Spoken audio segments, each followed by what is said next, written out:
All right, so basically what you see on the title, it might seem a little clickbaity, but it's not. All right, I want to try to be as clear as possible about this. All right. If you There's another channel that I have, High Mind Society. If you want to go follow that, that's cool. That's pretty much tracking my everyday progress in just optimizing my life. You know what I mean? I'm very big on making sure we stay physically fit, but I'm also very big on making sure we know that our mental health is intact. And that means being able to observe, being able to look at your emotions, what you're feeling, and control them. And being able to not create false narratives in your mind that are making you feel a certain way about yourself, about life, about your family, about just everything. You know what I mean? We need to be in that space where our mind is focused and balanced, especially when you're a black person in America. You're already dealing with trauma. And if we don't know how to navigate through that trauma, if we keep stigmatizing therapy and being able to, talk things out, work things out within our minds, and have daily practices that are optimizing our life, it's not just by the police that we're going to be dying. It's going to be by a lot of other internal things, mentally and physically. So I'm big on that. I want to make sure that is absolutely abundantly clear. Okay? So for the past couple years, I've been supporting the idea of talking about emotions, social emotional intelligence in schools, and I still am. I still do believe social emotional intelligence needs to be a curriculum in school, as well as media literacy. Those two need to be very, very big in school because all the information we take in, everything that we take in, from social media to our everyday lives, to news, to ads, to magazines, to ads on our phones, ads that might be on cars, ads that are on buses. I mean, there is information everywhere, and we are taking it all in. People are selling stuff to us all the time, more than ever before. So if we have information being poured into us more than ever before, then that is a whole lot of information that is going into our brains, which subconsciously we're taking in. And it's not even just information, it's the energy behind that information. Anybody that produces something, creates something, put themselves into it. There was something personal about what they created that they wanted to make sure we bought into. And so they put that into everything, and we're taking it all into our brains. It's one of the downsides of looking at social media as soon as you get up, because you open yourself up to everyone else and you take everything that they're doing, that they're saying, that they're believing, that they're thinking in.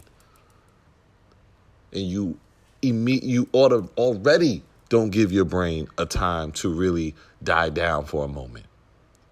So this is a very, very important point to understand, because this is the reason why it's important for our young people, as well as adults, to know how to exercise your brain, relax your brain, and decipher the information that you're being given.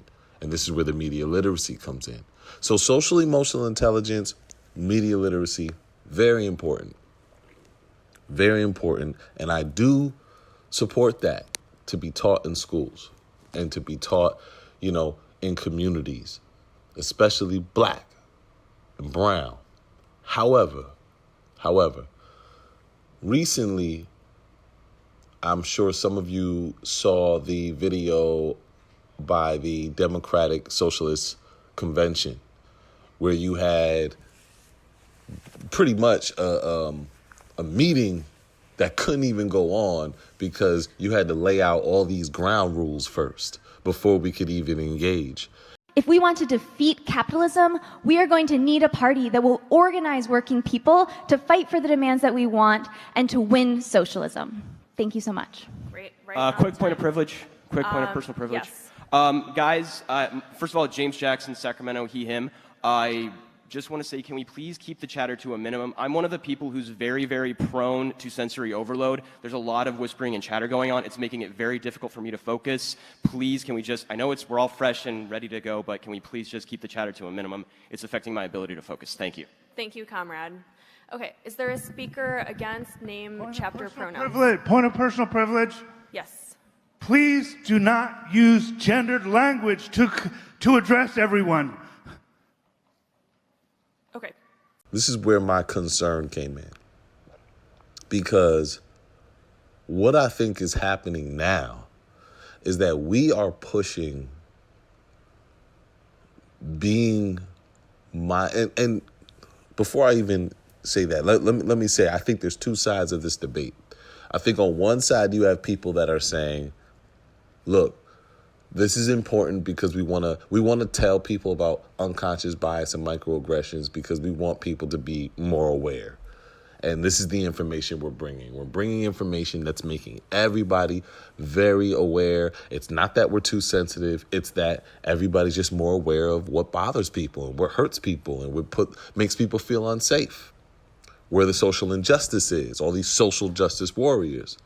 On the other side of this debate, you have people who say, well, no, people are way too sensitive. You're just way too sensitive. And we need to get over that. So there's two sides of this debate. I've been pretty neutral, but I've been leaning on too sensitive.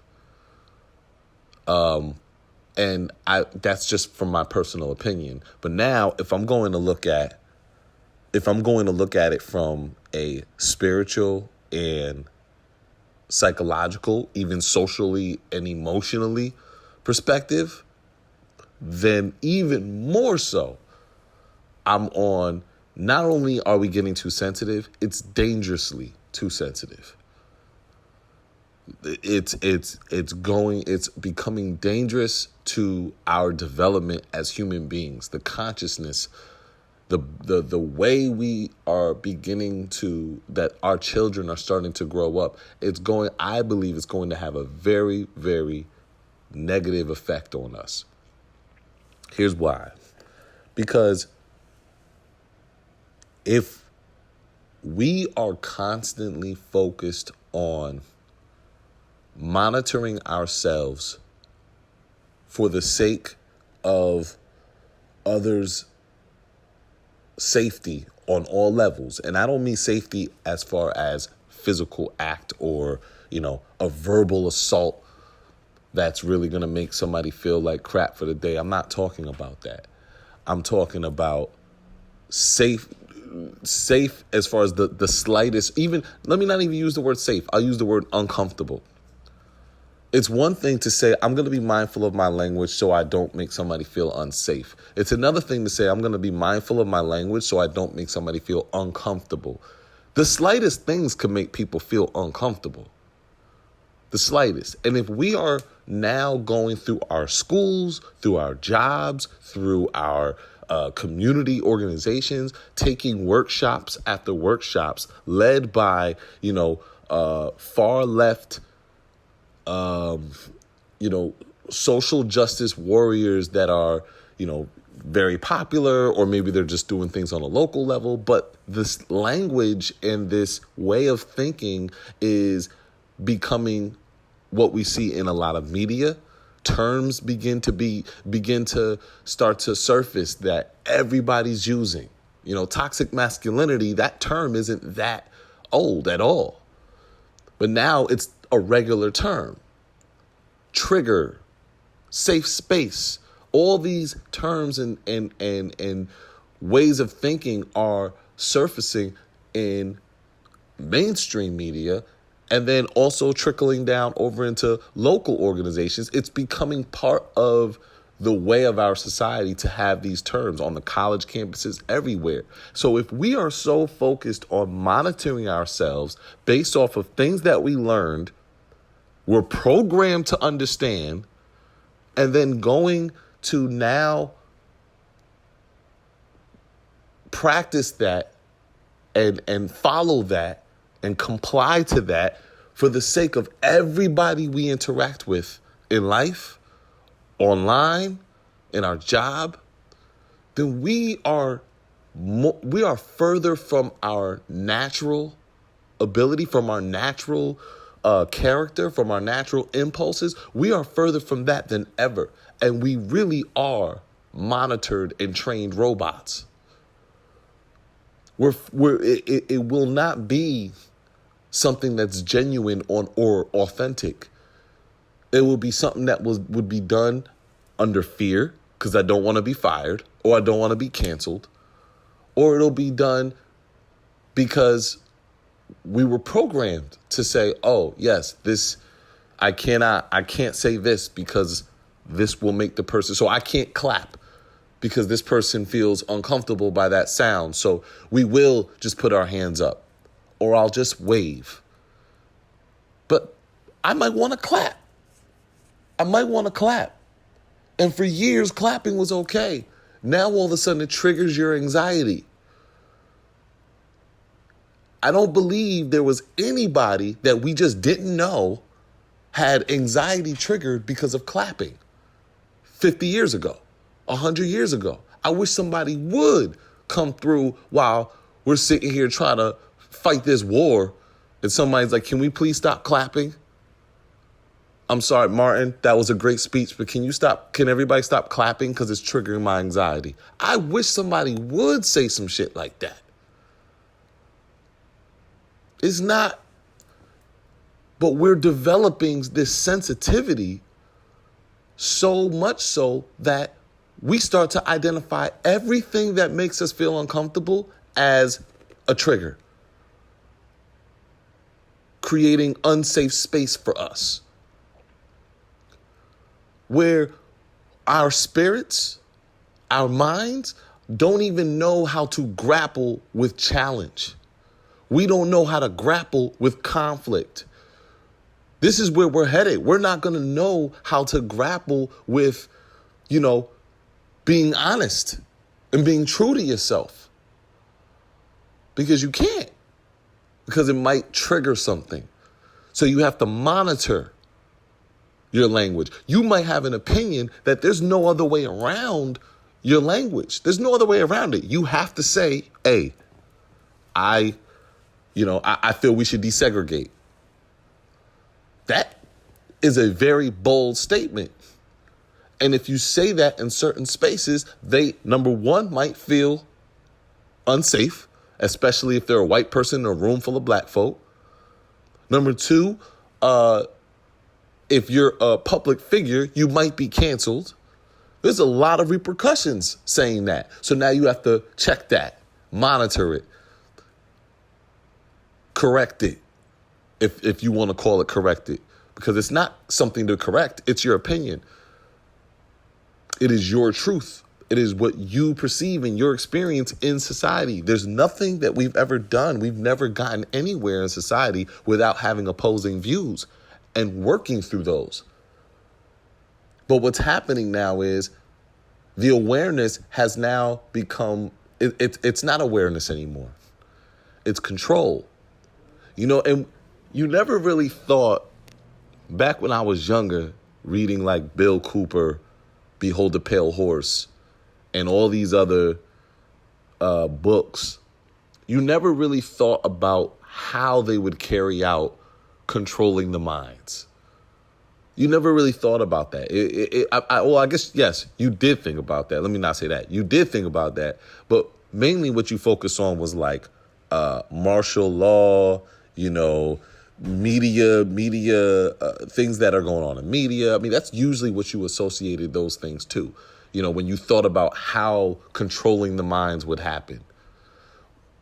I never really saw this one coming, where it was the way to control minds was going to be masked by a liberal social justice warrior approach. I never even thought that. And now looking at it, I'm like, this is where we are.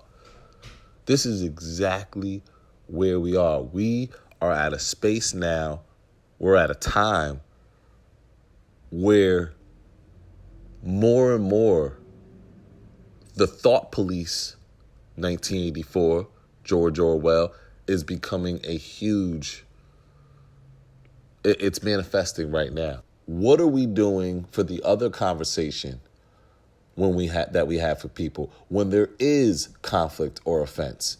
Are we talking about the process to work through that? Because there's ways to work through that. Being offended doesn't necessarily mean that you have to now have anxiety or you have to now be depressed again or it has to trigger a whole bunch of things again. There should be practices already in place for when that happens, because it will happen, not to create a society to avoid all that to happen. There's another point to this that I want to make. And this is where I might lose a lot of people. And it's the fact that I do believe that there's an agenda to limit the presence and the expression of masculinity by men. Masculinity by women is fine. Masculinity by men, I do believe that is something under attack. That's my personal opinion. In different ways. And it's not to say that calling out toxic masculinity and rape culture and all these things. I've had plenty of shows on that very topic. I've studied it. I still look at it. I still talk with people about it. I've gone to barbershops about it. It's something that I do believe we are complicit to. Patriarchy, all those things. Men expressing masculinity is under attack. And, I'm an alpha male, but at the same time, I do believe that there is a feminine energy that comes from women that we need to be able to tap into, not be ran by, not live by, but be able to tap into it. And the reason why is because I believe that when you're able to tap into it, you're able to now be even more engaged with your queen. And the queen needs to be able to tap into masculinity energy as well, so she could be just as much tapped in to her king, but not live by. And I'm not associating that with gender roles either, of who stays home to make bread and who does. I'm not associating with that. I'm just talking about how we pour into one another. There needs to be a cycle, a very clear cycle of me pouring out my kingship, my masculine energy into her, but at the same time tapping into her feminine energy so I could receive how she pours her feminine energy into me. And there's this cycle, and she does the same thing to receive me. So I do believe that needs to happen. So I don't see anything wrong with a man or people, but specifically men, tapping into their emotions. However, the intention on pushing social emotional intelligence so much the way it is and making people so aware of everybody's trigger, that I believe it's part of the agenda to emasculate men, specifically black men. And this is where I begin to be conflicted, because I believe black men specifically need more spaces like yoga, meditation, more areas, more retreats. I went online to look up black men retreats that are of that type of nature. None of them. They're all for black women or just women, period. So I do believe that that needs to be in place for black men. But the way it's being pushed, I do believe there's an agenda to use the social emotional intelligence teaching to do more emasculating, to eradicate and to demonize what it looks like to be masculine. I do believe that. I know I probably have a lot of people that disagree. That's cool. Leave comments. Let's talk about this. See, that's the thing. You could leave comments. Yes, there's people that will troll. We know those people exist. Now, how do you grapple with that? How do you work with that? People who troll. But if you don't know, if you try to avoid that, either you put the settings where nobody can leave comments, or you block everybody that trolls, and every single time you see it, you go into this space where you got to sit with a therapist because somebody trolled you the other day and it triggered anxiety. Like, fuck that. They're going to be there. Work through it. You know, disagree and converse with the people who are respectfully giving you their truth. You might be enlightened or you might not. Who knows? Have that conversation. So I'm willing to have that conversation, but I do believe that there is an intention on using the social emotional intelligence to emasculate men, specifically black men. And we need to really be careful that we're not allowing mainstream media, should I say far left mainstream media, to dictate what triggers us and what things we need to be aware of, so we end up monitoring ourselves all the time like robots. So leave a comment, subscribe, let's talk about it. Moving Target B-Side Podcast. This is Jay Kent. Peace.